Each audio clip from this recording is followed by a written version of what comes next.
I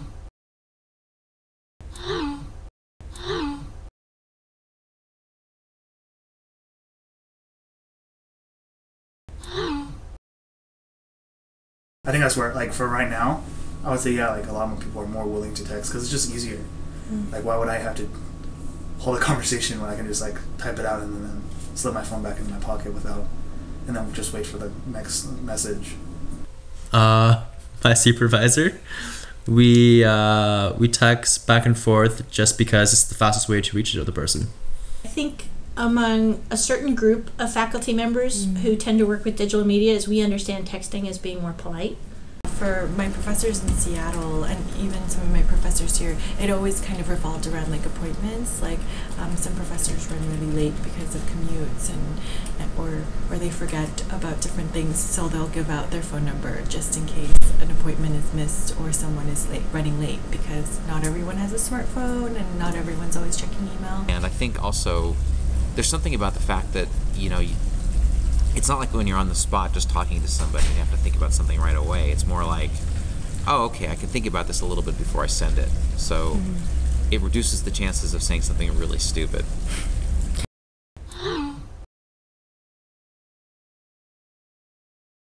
Cons wise, like, I think there's just it's very impersonal. Texting is so quick. I mean, that's a benefit of it, but at the same time, you lose a lot of that humanness of the teenager friends or whatever. You know, everybody's sitting there. I'm not saying I have any teenager friends, but they're all sitting around, you know, looking at their cell phones, and every free moment you're picking it up and looking in and sending a text or something. I think it actually has some really detrimental effects in terms of just human interaction. It's sort of the digitalization of our world. I TA'd for a professor once who texted me, and I texted him back. Now that's the only time I've ever texted a professor, but I wouldn't have initiated that text conversation.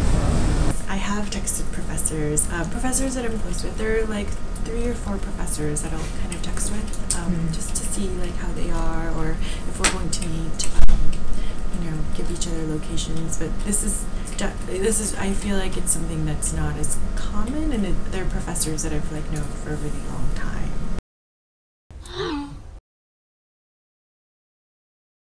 I think it's a great tool. I think like our world is just constantly getting smaller with the internet, with texting, with. If they initiate that sort of relationship, then I think it's okay. Like, I wouldn't text her if she didn't tell me to, or if she didn't give me the permission to, just because it would be kind of wrong.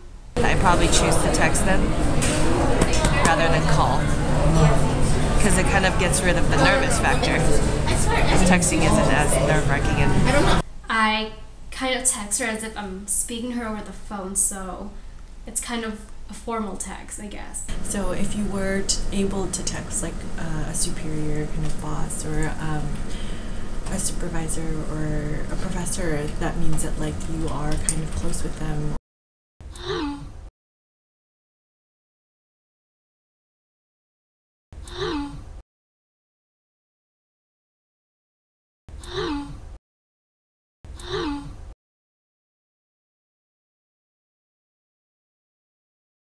The fact is professors are going to be potentially really busy, but at the same time, the ones who are interested in teaching are going to make themselves at least somewhat available, you know, at certain times. So I would say, by all means, go to the office hours, get to know your professors, make it a regular thing.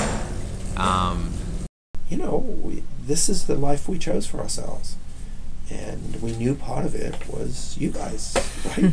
Universities wouldn't exist without students. So my advice would be, don't be so shy. I particularly like it when a student isn't coming to see me simply because they've done badly on a midterm and they're scrambling, you know. I do take an interest in my students, and I think most of us do. And don't feel like you have to go in and be brilliant.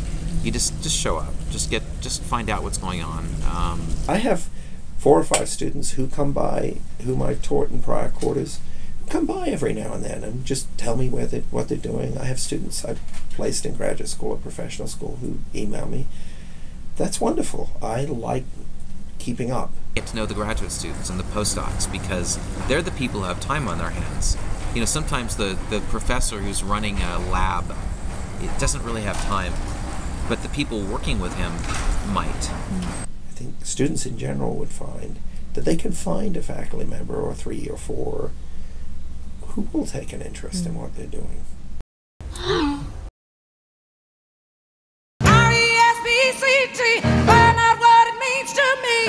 R-E-S-P-C-T, T-F-T-C-T. To make the first move, I think it's the professor's or the professor to make the first. Sorry. 70 times a week. You can lie! Yes, you are! I do like 10 texts a day. Oh, okay. Okay. Barely texting. That's not the point.